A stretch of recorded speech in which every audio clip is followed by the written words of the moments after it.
Welcome everyone to Already Cancelled. I am Peter, that is Connor, and we are going to talk about Star Trek The Next Generation, Season 4, Episode 22. It's called Half a Life. So, full spoilers for the episode. I had to try really hard there not to say have a life, because that sounds like more like a sentence you would say. Well, Really? it says half a life? I've heard it said before. Half a life? Okay, maybe we have. Oh, look, I have not, therefore, my I'll be honest, the first thing that when you say it, the first thing that springs to mind is the first Harry Potter film. Because they use it when they're describing Voldemort and that. When, you know, because is it the first one? Yeah, it is, yeah. When they're drinking the unicorn blood, it's someone with half a life now. Yeah, but for those of us who are not dweebs, we don't think of Harry Potter, the film. I mean, we're on a Star Trek review. There's probably a lot of crossover with people who like Harry Potter. I'm just going to tell you this right now. Star Trek is head and shoulders above Harry Potter. Okay? Look, I was not comparing the quality. I said there was probably a lot of crossover in the audience. At the lower ranks, sure. Uh-huh. The lower ranks, that's all I'm saying. Alright, that's all I'm saying. Stupid Harry Potter. So this episode... So I think nothing sums this episode more, and I genuinely laughed out loud at this, that the opening log of the episode is Counselor Troy, and she says, oh, this is Counselor Troy's log, stardate, blah, blah, blah, and the only thing her log actually says once she's done the intro to it is, my mother's on board. And that's it. And it cuts to Picard looking down a hallway, like making sure the coast is clear, trying to sneak around. You know what? For the reputation you've built up for Mama Troy, for Luxwana Troy, this was the perfect opening as a joke to say, okay, it's an episode with Troy's mom on board. That was funny. Yeah, it was, Picard going, coast clear, going out, and then her immediately popping up behind him and being like, damn it. You're always so you can frowny. just see his face drop going, oh, You're damn always it. so frowny, John. And she sort of molded, trying to give him a smile with her hand. Maybe it's a suggestion that he doesn't want to smile. That's the thought. But the plot of the episode, though, once it actually gets going, is we have a scientist on board from a planet who doesn't normally like to interact with other worlds. And their son is dying. And the Enterprise and the Federation have volunteered to help test out their scientist's theory and tech to reignite their sun, basically. And they've found another sun that doesn't have any life around it, no planets with life, so it's safe to go and test on this sun. So they're taking him to this other sun, which is a very similar sun, very similar star, and they're going to test this out. And obviously the test happens, and we'll get to kind of where that goes. But the actual meat of the episode is actually his relationship with Troy, as in Luxwana Troy, because she immediately tries to befriend him. She sort of barges into the initial meeting when he beams on board and says, Picard's like, this is a diplomatic scenario. He's like, oh, well, lots of smiles then. It's delicate, yes. And she essentially commandeers him, forces him to go have a drink with her. But unlike Picard, he's actually a little receptive and seems to think she's a nice woman and is kind of into it. He's like, yeah, okay, she's very vibrant, has a lot of life. There's a couple of moments where he'll say something like, that woman, and then Picard will go, yeah, that woman. Like, the double meaning. So there's a few jokes like that. The episode actually gets quite serious, though. It becomes about something very typical. So we have the attempt to ignite this sun, and it looks like it's going okay, but then it keeps going, and they have to evacuate quickly because the sun's going to blow up. So they jettison out of there, get out there at warp 2. And there's some good scenes before that with this alien, this Timothy, his name is. He's very reserved, but he's very thankful for their help, and it's a very interesting dynamic. I think the actor's performance is pretty solid and presents. I agree. Actually, he's really solid. Like I say, he's reserved. He's not over the top at all.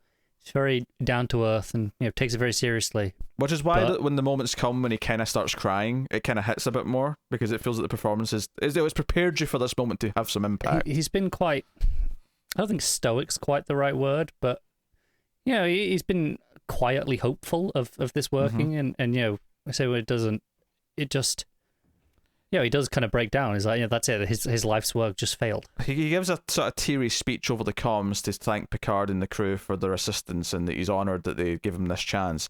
And he's very upset, and obviously we just suspect that he's upset because, okay, this failed, his world's still dying, and obviously it's hard to go find another sun. It took, we found out it took 3 years to find this sun to do this test on. They can't just go around blowing up suns left and right. Right, and the calculations I think he said that he was working on were like 40 years of his life. Yeah, so that's obviously how we read it. But Troy's mother keeps seeing him, keeps being nice with him. Before the test, she tried to invite him in for a nightcap. Wink, wink. I can't wink, so I just said it. And he said, he's very honoured. He's pleasant. He wished he could, but he declines. And afterwards, she comes to comfort him. And he's very upset, but then we find out he tells her this off camera, and she comes storming into Picard's ready room. It says, and it's him, Data, and is it Riker or Worf that's in there? I think it's Riker. Worf's in another scene where she calls him Woof, I think, and he gets very upset because she's on the bridge just poking at things, and he's like, I have to protest that you're unauthorized presence on the bridge. Yeah, Worf's always good for a quick bit of comic relief.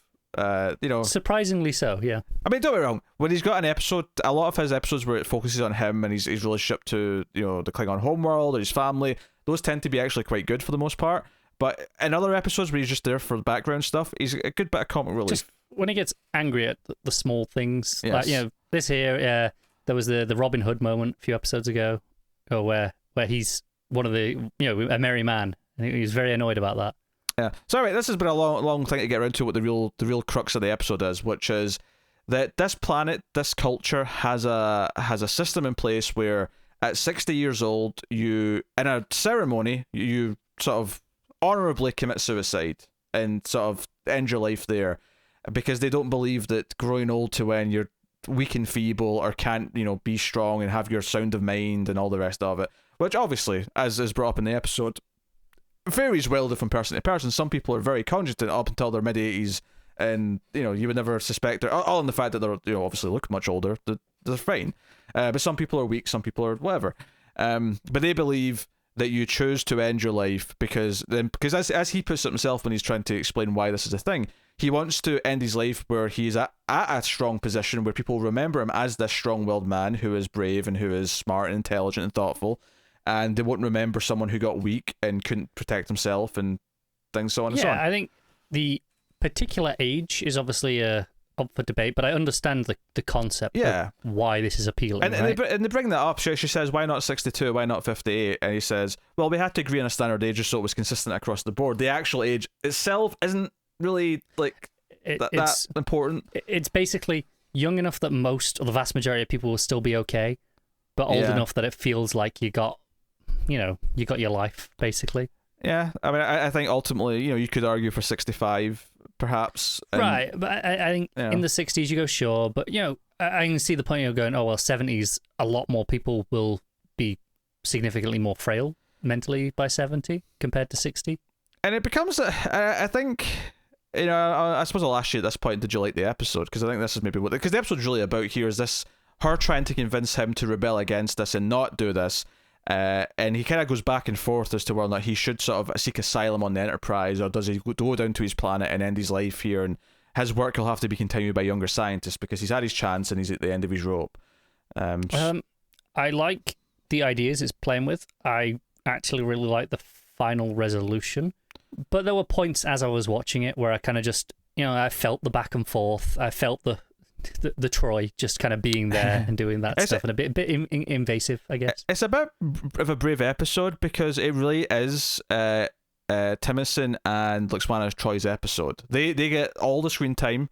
Everyone else is a supporting role, and they have some funny moments. There's a great moment where there's a meeting with Timothy with the crew. This is early on in the episode, and they come out, and Troy's there, and Lwaxana looks at her and says, my darling, and she goes in with her hands out, and Troy thinks she's getting a hug from her mom, but she walks past Troy and hugs Timothy instead, and it's kind of a funny little beat, and she's not upset about it. She's kind of amused that her mother's got her hands on someone else. I think there was smart framing there as well, that you barely see Timmerson because he's directly behind Troy, so you don't actually notice him until she steps out of the way. But I did think it's brave to give these, someone who's been a recurring guest star and this one-time guest star all this screen time. I kind of agree that there are points where it feels like it's going back and forth, and I was a little bit worried about what the resolution was going to be, and I kind of liked just how unsatisfying and how unneat it was, because ultimately there was never going to be a perfect... Because if she ends up being right, because Lotsuana does convince him for a time because they're in love with each other, and he's like, oh, I do have a reason to live. I can live out, another happy, couple of decades with you and have the, rest of my life. Why should I, throw in the towel? I can still save my planet. Why not do that? And one of the things she says to convince him is like, well, if your son's dying, then what's the difference of saying you have to try and save that compared to everyone who's alive? Like, if it's your son's time to go, then it's the planet's time to go. Why not just accept that the same way? And she, and I think that's the thing here, is that they both kind of have good points. Well, obviously we side a bit more towards her because we don't live in a society where we think everyone should be off to 60, because why would we? That's, to us, kind of barbaric. But when he makes his arguments, it's not the worst arguments in the world. You kind of see why they have this in place. No, it's done in a reasonable fashion, and like there are some like arguments on both sides that are easily picked apart on both sides. I think, I think one of his arguments is, why should the kids look after us? That's not what kids do. And she goes, well, we looked after them. Why shouldn't they look after us? And I think the obvious counter argument to her is, well, they're looking after their kids. It's a system that goes down, right? So I get like, okay, I can understand the argument that he's making here. Whether or not I agree with it is irrelevant. I think that's not the point. Yeah, I get the argument. This is one of these things where I feel like, okay, some people when they get too old do need taken care of, right? But do they need to be taken care of in the same way that a kid needs to be taken care of? Not really. People like to compare it, and people like to joke about how, you're in diapers again, and you're this and that again. I mean, there is obviously there is a small percentage of people where it is the same, if not more work. But that's the vast majority. That is a fairly small percentage. Even if you're, let's say a parent moves in with you when they're old, and they're, maybe they're in a wheelchair, they got a walking stick, and they have like maybe some special needs, at bedtime, they got some pills they need to take or something. There's still someone who's capable of mostly getting around on their own. They don't have to, it's not a constant thing. But regardless, that's not really the point of this. This is going to the nitty-gritty of it. The point is that she says, well, why shouldn't they? Is it that much to ask for a little bit of care in our later years? If and it's like, yeah, honestly, that's a fine argument. There's nothing wrong with that. Honestly, the thing I think the episode is missing. Also, there's nothing wrong with saying your parents to like an old folks home. It's fine, just do it. But there's nothing. But the thing the episode is missing, I think, is that we get no sense that if there's any people in his culture on his planet who are against this, because I find it hard to believe that the entire culture is completely in unison accepting that this is the way things should be done. This is the sort of thing where I would expect that the culture would have a natural group of people who don't agree with what the system is, because almost any culture does have the, okay, this is the rules that are in place. Well, I have two answers to this, one much more satisfying than the other, I think. Well, the easy answer is this is Trek falling back into standard monoculture planet, which Next Gen's been better at avoiding, to be fair, and having. Oh yeah, I'm not so much critiquing it from that perspective. It's more that I'm saying that for the debate itself, I think. Just on the other side of it, I think this episode does present that as a possibility, because part of one of his decisions, one of the points where he's like, oh, I'm going to go back, is that him doing this and inspiring a movement might be worse for his society than someone else will probably find a solution to the sun. It's fine. I'm not the only person capable of that, but I might inspire a lot of people to go down this route, and that might fracture our society a lot more. As mentioned in that passing way, but I think that the debate itself is missing the element where, or at least the idea of having a more of a resolution, I suppose, is missing the idea, because it's one thing to suggest you should start this by being the first person to refuse to do this seppuku, essentially, and starting something, and then he feels the weight of, oh, what if I do start something and then the society will fracture because of it. But I find it hard to believe that no one in this culture has opinions where, no, we don't want to just die when we're 60. That's silly, right? So if we got kind of like elements that there was kind of that down there, I think the reason why I'm bringing this up and why it kind of I felt it was missing is because when his daughter shows up, right after he's made the choice to seek asylum and he doesn't want to kill himself and he's going to stay on board the Enterprise, his daughter comes up and she gives this crying speech about how I won't get to be buried next to you. You won't get buried next to to mother who already died. Presumably young, unless she was much older than he was. Because he says she died some years ago. Was the line. She could have been older. Who knows? It also begs the question: what about someone who's like unwell or unfit to take care of themselves at a younger age than expected? Like, are they mean to those people? Do they just kill them because they're a nuisance? I don't think so, because that's part of Troy's kind of whole thing. Is what if people are younger and they're ill, and he's just like, that's just the way it is. 60, regardless. So I think it's just potluck. I think they still look after those that are, younger and have issues still. Okay. There are things in the episode that answer most of these questions. Maybe not satisfyingly though. I don't know if I'd say answer. I'd say kind of give some vague notions so that they can avoid talking about it too much. Sure. Just even the general idea of, aren't there other people who do this? And I think their answer to that, or at least their deflection for you to not think about it too much, maybe more accurately, is I think Troy talks about the idea of something that was just a fashion and a routine for a couple of years became culture on their planet. It became the thing. Yeah, and people don't question it because that's just culture. And I think that's the important thing is it got me thinking, is like no one questions this on the planet, and there's no people who are secretly thinking that we shouldn't go through with this, that this is a bad idea for a lot of legitimate reasons. And not having, we never get an example of anyone on his planet saying, I can't support him. This is a good idea. I think that's missing. I get why you think that, but I do disagree, because again, for me, when he says he's scared of other people have those thoughts, I'm sure of that, and he knows they do. He knows people have these thoughts. That's why he's scared of being the example, being the leader of okay, well, no, other people feel like they can come out against it as well. So I think that's more interesting to me than just seeing other people having that feeling already. Him being the first. And being the fear of starting that movement is actually quite interesting to me, and that's part of his. I think that's part of his ultimate decision.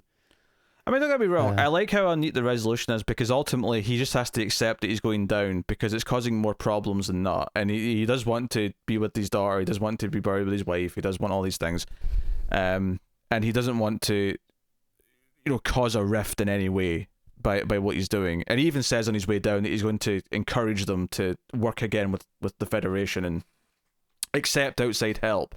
And maybe it is just, beyond the time of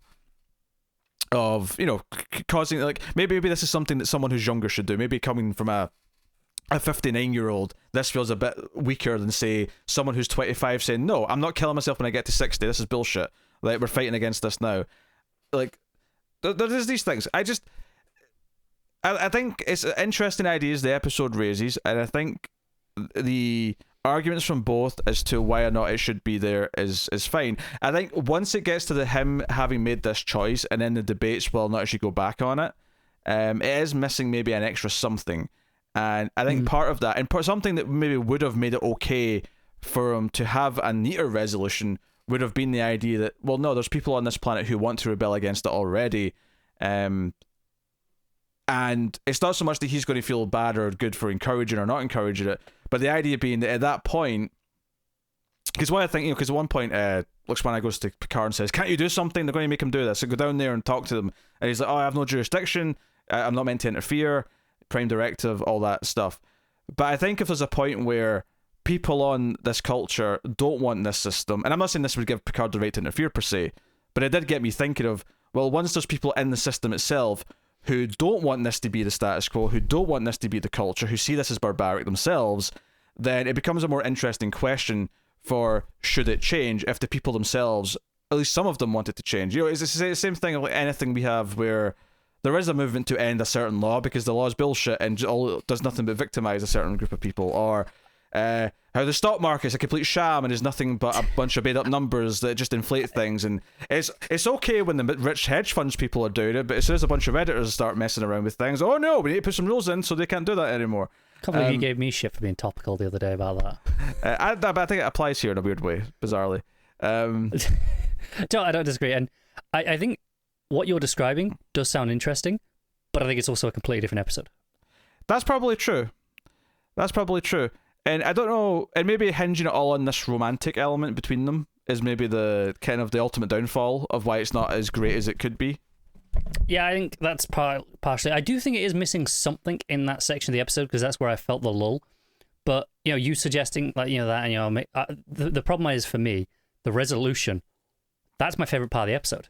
How unneat it is and just how unsatisfying and just this is it. Yeah. And we've praised Next Gen before for not having the neat resolutions, where ultimately there is no clean outcome to this. Like, this is his choice. And in some ways, it was inherently more interesting for him to seek asylum and want to leave. And maybe that gets into, just to take something from later Trek, it's almost like a Saru style thing where the rest of his culture's not ready to sure, take part in what the rest of the wider, intergalactic civilization does, but he's like moving away from it. And even the idea of seeking asylum in the Federation from his planet because he doesn't believe in their culture anymore, even that's kind of interesting and not something we've dealt with a lot in Star Trek, I don't think. No, that's true. That could have been an angle they went down. I think once they decided they were going to have him flip-flop around, this was probably the most interesting resolution that they could have had for me. Yeah, he probably because the scene where he comes to ask for asylum is quite cool and quite interesting from a character perspective, but it's so early in the episode that you kind of know it's not it feels like it's something that's going to go back and forth even from the moment he makes that choice, as opposed to and then things like once you involve the people and you talk about okay, does Picard have more of a mandate, then you're into a whole different episode on interventionism, and that's like that's a completely different episode that needs to be tackled in. And I do appreciate that Lwaxana Troi herself does actually question, like, what are my motives here? If I talked him into this because I want him around for myself, am I being selfish in doing this? And that's a really murky question. Honestly, that's like a greater life question that I don't know if you can really answer properly. In the sense that, like, you want someone to be alive because you like them being around. Is that selfish? But I'm not sure if it is, because ultimately, why else do you want someone else to be around? It's not like you're going to say, you stay alive, but I'll never come and speak to you again. Yeah, it boils down to that whole, not a very good argument, but that argument that there's no such thing as a true, good deed because, you do it's for the good feeling, right? That you get from doing it. So it's in a way it's kind of selfish. No, that's a little bit different. I'm saying it's a similar idea that she's doing it for herself. You can argue that if you're talking about charity or doing something for a stranger where you're never going to get anything out of it other than the feeling for the good deed. This is different because this is someone she actually wants to be around in her life. She's benefiting. Yeah. She wants this person in her life daily. So this is more of a personal thing. I think that is super cynical, nihilistic, and I disagree with it completely. I'm not saying I agree with it. I kind of even brought it up as a kind of not very good argument, but it is an argument that has existed for probably millennia. I think that is the viewpoint of someone who doesn't believe we can have a better society like Star Trek. That's someone who doesn't understand Superman. Someone who says that no one does a good thing and only does it to feel good about themselves doesn't understand Superman and will never have a happy life. They're worthless vermin, and that's the end of that discussion. Okay, so Pete hates all nihilists. That's what we took away from this review. Nihilists are worthless vermin, I believe was the quote. Yeah, you can quote me on that. I'm fine with it. Look, I have no problem with cynicism. I have a dark sense of humor and all these things, but I have to ultimately believe that we can ultimately be better. And that there can be improvements, and the hope of something like Star Trek or Superman is about looking to be better and trying to make the right choice somewhere in there, whatever the best choice might be. And just giving up and saying the right choice is never going to be made is quite simply just how we are all fucked in the end. So stop it and look for the right choice. It's that simple, right? You're getting all political today. To quote the spin-off of the hit television show before the Vampire Slayer, Angel, I want to quote a distinct line from later on in that series, which Better I think be worth it. which I think neatly sums what I'm saying here. And this maybe is tied a bit more to the idea of like the meaning of life and spirituality a little bit, but I still think it applies here. If nothing we do matters, then all that matters is what we do. End quote. There's a really interesting argument I could make for how that is a perfectly nihilistic viewpoint. It's not nihilistic. It's saying we find the meaning in what we do.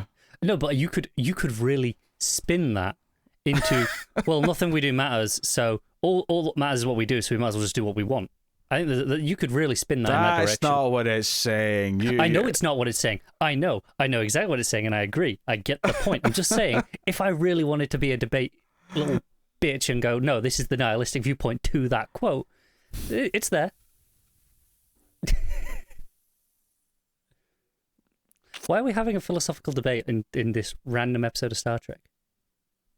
Because we've already talked about all the interesting stuff. The other thing I can mention is that the dude's daughter's got this weird kind of like hair that's shaped like a horn. I don't know why. Fashion? Actually, not a horn. Do you know what it is? It's like an anvil. She's got like hair shaped like an anvil. Kind of is like an anvil. Or like bike handles. Yeah. Like if you like went on her shoulders as if she, you know, and you could hold out the handles of the hair. Okay, yeah, I see where you're coming from. Maybe a child is a better. Think of a child on our shoulders rather than one of us. But you know what I mean. Yeah, no, I get where you're coming from. I can see it. Yes. I mean, fashion. What do you want? We don't understand it. This isn't fashion. This is Star Trek's like costume and hair design. It is. It's planetary fashion. Yes. Yeah. I mean, it's Kalon 2's fashion. I think that's the name of the planet. To his credit, to the episode's credit, it got us thinking about a few things. It's definitely tackled the subject of disagreeing with a culture's beliefs better in other episodes. And this is one where I appreciate that it tries to do it on a personal front, where you've got this character who's not part of the Federation, or, well, at least not part of Starfleet, and is willing to sort of butt her head in a bit more, and kind of the ups and downs to that, and the positive effect she has on him, but also the negative parts of it too. But it does have a sweet ending where she goes down with him to like be there as he does the sacrifice, and she accepts his choice in the end and supports it. And I think he's a really strong character throughout. I think he's a great anchor for the episode. I think Lux Fauna is as obtuse as ever for a lot of it, and that can be to its detriment, even though that's part of that is necessary to an extent in this episode for this take that they're doing. It also can just be a little bit grating at points. So I think that does kind of, take me out of it a little bit of the enjoyment, because I'm like, oh, okay, she's doing Troy things. There's a lot of beat from Picard at the end that I really liked, actually, where when Timothy suggests that if he went through with the asylum, it would make the idea of like working with like other planets in the Federation and intergalactic diplomacy, it would be really difficult from that point on, because they'd be very mistrusting. And Picard says, be that as it may, I hope you're not doing this out of diplomacy, because he makes that kind of clear, like, if that's the reason why you've made this choice, let me make it very clear that if you don't want to do this, like, we'll go down that rabbit hole. Right, and Timson's like, no, it's much more than that, and I do believe him at that point. I believe him too, but I do like that Picard just sort of makes that clear, like, it doesn't matter how difficult this makes diplomacy, if this is the choice you're making, we'll back it. Like, I appreciate that. They're willing to give him genuine asylum. It's like, no, we'll back you, consequences be damned. We'll worry about that later. So, I mean, it got us thinking, it's got all those Star Trek ideas. The execution is not flawless, and just maybe some pacing, and the bit of the episode we're clearly saying there's something missing. It's just a bit back and forth. Maybe if it was 10 minutes shorter, we wouldn't be having that complaint. But with this runtime, it needed something else in there. Yeah, and maybe it just need one extra argument from the planet side, where like they give it a lot of good arguments. A lot of things he says is really good, but I don't know if he ever quite has a good argument for like his grandson who's 7. Like getting to know him properly, because it's 7. Someone dies when you're 7. You don't really remember them other than vague notions of who they are. I don't know if he ever quite has a good counter argument for that in the debate. No, I think it's just that's the way it is at that point. No, that's fair. Maybe that is what they needed. And I'm sure, like, there is an argument for that. I don't know what it is, but I'm sure if you sat and thought about it, you could, as a writer, come up with something. And maybe that's just part of the caveat of writing a completely fictional civilization, where ultimately there's a line to this where it falls apart because it isn't real. There's a reason why this isn't a thing on Earth anywhere, as far as I know. Yeah, not to my knowledge. Yeah. At least not in the present day, for sure. So, yeah, but interesting. Not a bad episode by any means. Certainly got us talking. So, but we'll look at what's coming next time on Next Generation. We got episode 23 is going to be called The Host, and oh dear, some bad signs. Some red flags. Dr. Crusher falls for someone who's not at all what she suspects him to be. So it's a Dr. Crusher. I think I know what this episode is. You do? Yeah. What's the species that were in Discovery? The bonded, with the multiple lives where they bond with the host body. The Trill? The Trill. Yeah, I think this is a Trill episode. Oh, we'll find out. Find out next week then. For me, it's more just it's a Dr. Crusher romance episode, which hasn't typically been a strong point. The average rating on IMDb is not that strong, and the image of her looking dreamily into this guy's eyes, it all spells red flags for me as far as quality goes. So, not looking forward to the next one. But hey ho, but they can't all be winners anyway. They can't all be winners, all right. Sometimes you got to take when we get to Voyager, and I know there's gems in Voyager, but there's a lot of bad episodes. Like, we're going to have to play through a lot of bad stuff. We're going to look back at these weaker episodes of Next Gen and be like, those were the days. I miss Code of Honor. Can we go back to Code of Honor? Whatever, we're going to say that. Maybe. That was a bad. Yeah. The Naked Now. Even now, I sometimes miss the Naked Now. Let us know what you thought of the episode in the comments below. You can like and subscribe, all that stuff. It does help us out. It's a big way to support us on YouTube for free, that is. You can also support us with some monies over at patreon.com/MailFuzzTV for as little as $1 per month and can help keep all the content coming.